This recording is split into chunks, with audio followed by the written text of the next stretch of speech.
बिस्मिल्लाहिर्रहमानिर्रहीम। अस्सलाम वालेकुम। क्या हाल है आप सबका, कैसे हो आप? उम्मीद करती हूँ अल्लाह की रहमत से सब लोग खुश और आबाद होंगे अपने घरों में। आज मैंने अपने किचन में बनाए हैं राजमा चावल। ये देखें, राजमा चावल मैंने बहुत ही मज़े की रेसिपी बनाई है और आप चेक करें ये कितने क्रीमी हैं। तो मैं तो इसको एंजॉय करने वाली हूँ, मैं तो अभी इसको खाने वाली हूँ। मैंने बहुत जल्दी जल्दी ये रेसिपी बनाई है, तो आप भी इस रेसिपी को ज़रूर ट्राई कीजिएगा। राजमा चावल बहुत ही मज़े की रेसिपी है। आप इसको नान के साथ भी सर्व कर सकते हैं, पराठे के साथ भी और चावलों के साथ भी। तो चलिए शुरू करते हैं हम आज की रेसिपी। इसके लिए चाहिए मेरे पास है तकरीबन 250 ग्राम राजमा और प्याज जिसको मैंने ग्राइंड कर लिया है, टमाटर जिसका मैंने पेस्ट बना लिया है। मुझे चाहिए मसाले, लाल मिर्च का पाउडर, नमक, अदरक लहसुन का पेस्ट, हल्दी, खड़े मसाले, नमक, गरम मसाला और काली मिर्च का पाउडर, सब्ज़ धनिया, सब्ज़ मिर्च और कुकिंग ऑयल। तो चलिए शुरू करते हैं हम आज की बहुत ही मज़ेदार रेसिपी। बिस्मिल्लाहिर्रहमानिर्रहीम। चूल्हे पे मैंने प्रेशर कुकर को रख लिया है और अब मैं इसमें शामिल कर दूंगी राजमा जो कि मैंने रात को भिगो के रखे हुए थे, और इसके साथ ही मैं शामिल कर दूंगी खड़े मसाले। बिस्मिल्लाहिर्रहमानिर्रहीम। मेरे पास एक तेज़पत्ता है और एक दालचीनी का टुकड़ा और 2 काले वाली इलायची मेरे पास, जो मैंने इसमें शामिल कर दी है। इसके अलावा इसमें जाएगा नमक ½ टी स्पून और हल्दी पाउडर ½ टी स्पून। और इन सब मसालों को यहाँ पे अच्छे तरीके से मिक्स कर लूँगी मैं, और अब प्रेशर को अच्छे तरीके से बंद कर दूँगी। बड़े एहतियात के साथ इसको बंद करना चाहिए। और अब इस पर वेट लगा दूँगी मैं तकरीबन 7 मिनट के लिए।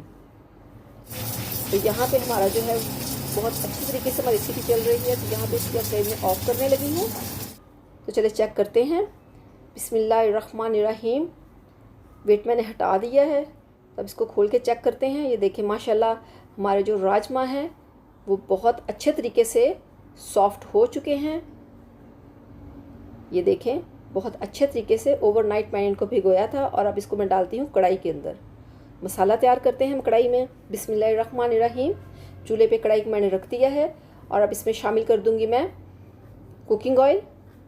½ कप कुकिंग ऑयल मैंने इसमें ऐड कर दिया और इसके गर्म होते ही मैं इसमें शामिल कर दूंगी बिस्मिल्लाहिर्रहमानिर्रहीम अदरक, लहसुन और सब्ज़ मिर्च का पेस्ट।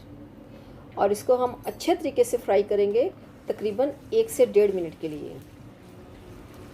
इसको बहुत अच्छे तरीके से हम फ्राई करेंगे 1 से 1.5 मिनट के लिए। और ये देखिए इसका कलर माशाल्लाह बहुत अच्छा खूबसूरत आ गया। और इसमें शामिल कर दूंगी मैं 2 प्याज जो कि मैंने अच्छे तरीके से जिनका मैंने पेस्ट बना लिया था। और इसको भी कलर आने तक हम फ्राई करेंगे, हल्का सुनहरी कलर। यहाँ पे ये आप चेक कर सकते हैं इसका कलर कितना खूबसूरत हो गया है माशाल्लाह। तब यहाँ पे इसमें शामिल कर दूंगी मैं पाउडर मसाले कुछ इस तरह से। लाल मिर्च का पाउडर 1 टेबल स्पून और ½ टी स्पून मैंने इसमें डाल दिया हल्दी पाउडर और 1 टीस्पून इसमें जाएगा नमक। और इन सब मसालों को हम अच्छे तरीके से फ्राई करेंगे तकरीबन 2 से 3 मिनट। देखिए यहाँ पे बहुत अच्छे तरीके से मैंने इसको फ्राई कर लिया है तकरीबन 2 से 3 मिनट। और अब इसमें जाएगा टमाटर का पेस्ट। 2 टमाटर थे मेरे पास जिसको मैंने अच्छे तरीके से जिसका पेस्ट बना लिया है। और इसको भी हम अच्छे तरीके से फ्राई करेंगे। इसका काफ़ी पानी होता है इसमें। और इसमें जाएंगी 3 से 4 सब्ज़ मिर्च।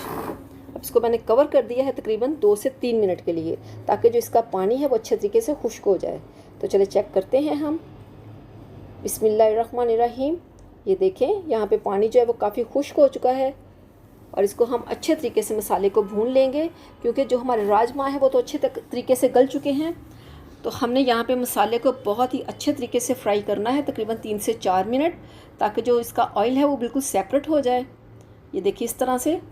तो राजमा बहुत मज़े के बनते हैं। यहाँ पे शामिल कर दूँगी मैं इसमें राजमा जो कि मैंने बहुत अच्छे तरीके से बॉईल कर लिए हैं। और उसी पानी के साथ मैंने इसको इसमें ऐड कर दिया है। हमने मज़ीद इसमें पानी नहीं डालना, क्योंकि ये पहले से गले हुए हैं। हमने इसमें पानी मज़ीद नहीं डालना। इसी तरीके से ये बहुत ही मज़े के बनेंगे और बहुत क्रीमी। तो यहाँ पे मैं इसको सिर्फ कवर करूँगी तकरीबन 2 से 3 मिनट के लिए। इस तरह से 2 से 3 मिनट गुजर जाने के बाद हम इसको चेक करते हैं। बिस्मिल्लाहिर्रहमानिर्रहीम। ये देखें ये कितने मज़ेदार लग रहे हैं। और यहाँ पे मैं इसमें शामिल कर दूँगी काली मिर्च का पाउडर 1 टेबल स्पून और इसको यहाँ पे बहुत अच्छे तरीके से मिक्स कर दूँगी मैं। देखिए सब्ज़ मिर्च कितनी खूबसूरत लग रही है। अब इसको कवर कर दूँगी मैं तकरीबन 3 मिनट के लिए, ज़्यादा नहीं, सिर्फ 3 मिनट के लिए इसको कवर किया है। और अब यह देखिए बहुत अच्छे तरीके से ये पक रहे हैं। तो चले हम चेक करते हैं। 3 मिनट गुजर चुके हैं। बिस्मिल्लाहिर्रहमानिर्रहीम। देखिए माशाल्लाह हमारे जो राजमा हैं वो बहुत अच्छे तरीके से पक चुके हैं। यहाँ आप देख सकते हैं ये कितने क्रीमी लग रहे हैं। और इसकी ग्रेवी आप चेक करें ज़रा, माशाल्लाह कितने खूबसूरत है। और अब इसमें शामिल कर दूंगी मैं सब्ज़ धनिया, जो कि मैंने अच्छे तरीके से काट लिया था, तकरीबन 1 टेबलस्पून। तो यहाँ पे हम इसको सिर्फ 1 से 1.5 मिनट हम इसमें चम्मच हिलाएंगे और इसको फाइनल लुक तक लेकर जाएंगे। ये देखें, ये बहुत ही मज़े की रेसिपी है। आप इसको नान के साथ ट्राई करें, आप इसको रोटी के साथ, पराठे के साथ और या चावलों के साथ, ये बहुत मज़े की है। तो चले चलते हैं हम इसकी फ़ाइनल लुक की तरफ। ये देखें, अगर आपको मेरी ये रेसिपी पसंद आई हो तो मेरे चैनल को सब्सक्राइब कीजिएगा, वीडियो को लाइक कीजिएगा, फैमिली और फ्रेंड के साथ इसको ज़रूर शेयर कीजिएगा, दुआओं में याद रखिएगा। अगली रेसिपी तक के लिए इजाज़त दीजिए। अल्लाह हाफ़िज़।